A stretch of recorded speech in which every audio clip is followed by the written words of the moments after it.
So yes, just within 30 minutes, they understand what is in their farm. So if you talk about to get that, they just multiply the one at the left. There is the one at the first line horizontally and the first line vertically. They count along the line and they count like this along the line and they multiply them into two. Just let's assume a square farm. They want to know the number of plantains inside. Count the first line leading to your left,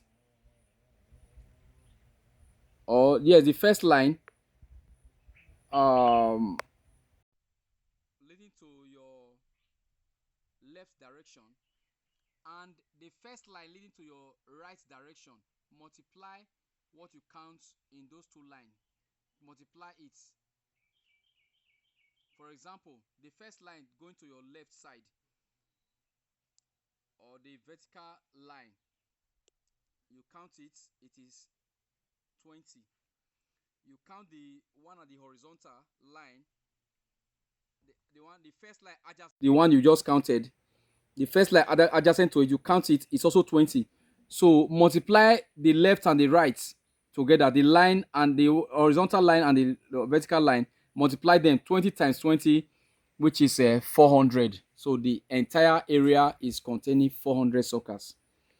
But those who normally plant anyhow, you remember one of my video when I asked the person that, have you, when I asked one of the workers there if they have seen this kind of farming before, he said no, that what they are used to is anyhow farming.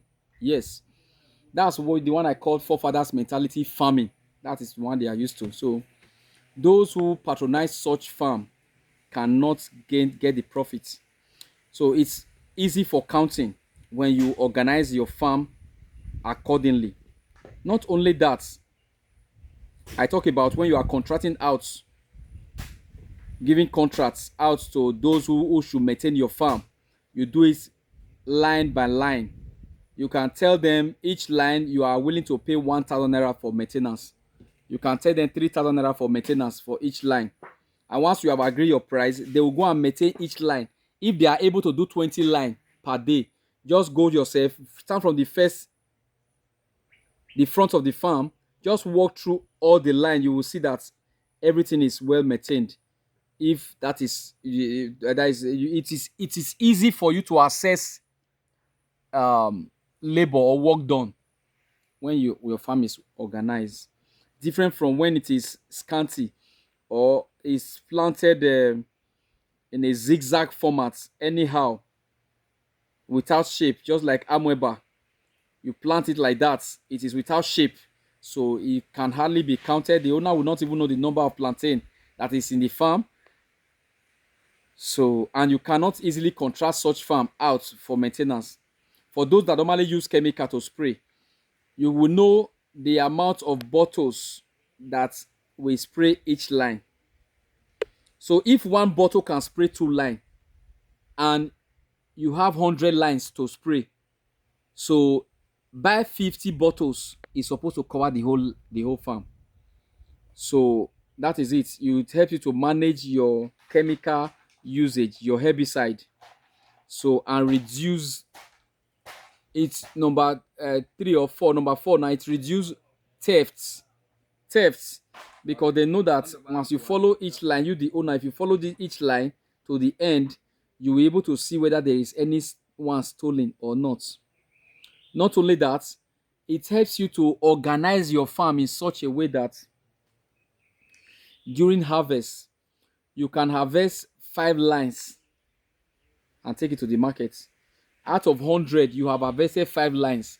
You know that when you come back again, you are continuing from the 6th line to the 10th line. You harvest again, take it to the market. You harvest line by line. You see it now. These are ways by which proper farming setup, what it does to the owner of the farm. It helps you to, during harvest, it helps you to know the number of lines to harvest. I've thought of chemical maintenance.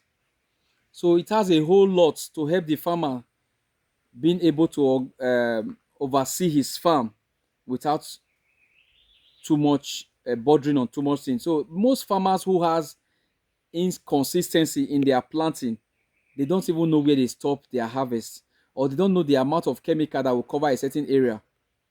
You see it now, they are running at loss in chemical usage. Where they're supposed to use 5 chemical bottles, they are using 15 chemical bottles. So at the end of the day, you can't tell, or you just know that there is losses. Maybe your staff or someone else has stolen your chemical. So by organizing your farm, you can be able to avoid such. So there are other areas where proper farm structure would help the person that is in control. So those who have not organized their farm in a way that it ought to be. You see, not being able to organize your farm, you run at loss. If you are using chemical, you overuse chemical. Where you are supposed to use 5 bottles, you use 10 bottles. Where you are supposed to use 7 bottles, you use 20 bottles. A bottle is 1 liter. So this is what happens when you refuse to organize your farm as a way of giving it a proper farm setup.